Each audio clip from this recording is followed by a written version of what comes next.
Alden with your update sa post ng fans ni Alden na si Mami Beth. Sabi niya, pag may tiyaga, may nilaga, ganun.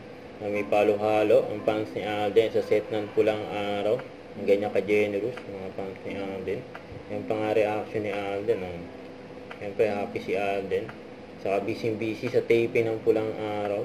Saka ito pa yung post, ang sabi, the init, pagod, and layo is all worth it. Siyempre, makita at makapagpa-picture kay Alden sa taping ng Pulang Araw. Yung worth it yan. Saka ito pa nga yung ginagawa ni Alden, para hindi, kahit nasa taping siya, busy pa rin. Ayan, nagluluto. Tumutulong si Alden dyan, nagluluto sa set ng Pulang Araw. Ayan, nagtatanggal pa nga siya, yung lumulutang na mantika